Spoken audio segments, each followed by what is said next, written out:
जपणं आणि साठवणं यात फार मोठं अंतर असतं. साठवली जाते ती दौलत आणि जपली जातात ती माणसं. ऊन कधीच एकटं येत नाही, ते आपल्यासोबत सावलीला घेऊन येतं. दुःखाचं आणि सुखाचंही असंच नातं असतं. आपल्याला हवा असलेला आनंद स्वतःमध्ये शोधला की मग कोणाचं असणं नसणं हायलाईट होत नाही. कुणाचा कैदी बनून राहण्यापेक्षा मनाच्या धुंदीत एकटं जगलेलं कधीही चांगलं.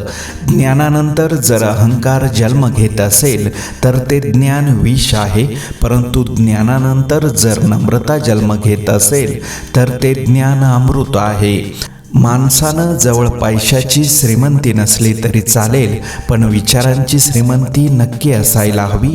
कारण विचार हे ज्ञान प्राधान्य करतात आणि ज्ञान हे जीवन जगण्याचं समाधान देतं. संघर्ष हा यशाचा एकमेव मार्ग आहे. जर तुम्हाला आयुष्यामध्ये खूप संघर्ष करावा लागत असेल तर स्वतःला खूप नशीबवान समजा. कारण संघर्ष करण्याची संधी त्यांनाच मिळते ज्यांच्यामध्ये क्षमता असते. सुखी जीवन जगायचं असेल तर आपली परिस्थिती पाहून निर्णय घ्यावेत. दुसऱ्यांची परिस्थिती पाहून घेतलेले निर्णय कधीही दुःखच देतात.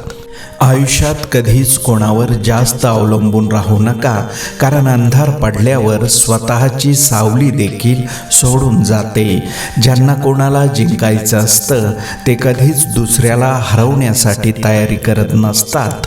त्यांना तर फक्त त्यांनी केलेल्या नियोजनात यशस्वी व्हायचं असतं. लांब धागा व लांब जीभ फक्त समस्या निर्माण करतात. म्हणून धाग्याला गुंडाळून आणि जिभेला सांभाळून ठेवलं पाहिजे. हट्टीपणा आणि जिद्दीपणा यात फरक असतो. हट्टीपणा कमकुवत करतो तर जिद्दीपणा सक्षम बनवतो. जसे आहात तसे जगासमोर सादर व्हा, कारण ओरिजिनलला नेहमी डुप्लिकेटपेक्षा जास्त किंमत असते. जेव्हा आपण कोणावर शंका न करता पूर्णपणे विश्वास ठेवतो तेव्हा आपल्याला दोनपैकी एक फळ नक्की मिळते. एक तर आयुष्यभरासाठी एक चांगली व्यक्ती किंवा मग आयुष्यभरासाठी एक धडा. दुसऱ्याची विचारपूस करणे ही भावना जरी छोटी वाटत असेल तरी तिच्यात माणुसकीची भली मोठी ताकद लपलेली असते. समाधान शोधताना इतरांच्या आनंदाला ठेच लागू नये याची जाणीव झाली की आपली वाटचाल ही परिपक्वतेकडे चालली आहे हे निश्चित समजावे. प्रत्येक व्यक्तीला परमेश्वर आपल्या जीवनात काही ना काही उद्देशानेच आणत असतो. कोणी आपल्याला केवळ आजमावून जाते, कोणी आपल्याला ज्ञान देऊन जाते, कोणी वापर करून जाते, तर कोणी जगण्याचा खरा अर्थ शिकवून जाते. जगातील सर्वात मूल्यवान गोष्ट काही असेल तर ती म्हणजे तुमचा आताचा वर्तमान क्षण. तो एकदा गेला की पूर्ण जगाच्या संपत्तीने देखील खरेदी करता येणार नाही. समजूत घालायला कोणी नसलं की स्वतःलाच बळ आणावं लागतं. ज्यांचे डोळे चांगले ते जगाच्या प्रेमात पडतात, पण ज्यांची जीभ गोड असेल तर जग त्यांच्या प्रेमात पडते.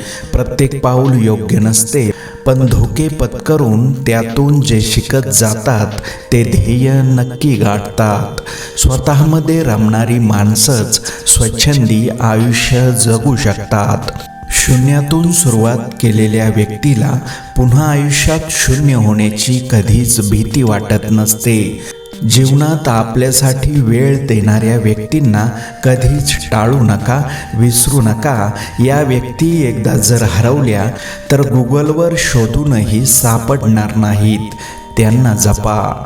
आयुष्यात कधीकधी असं वळण येतं जिथे सगळं काही संपल्यासारखं वाटतं, पण तुटणं म्हणजे कायमचं संपणं नसतं. कधीकधी तुटण्यातूनच नवीन आयुष्याची सुरुवात होते.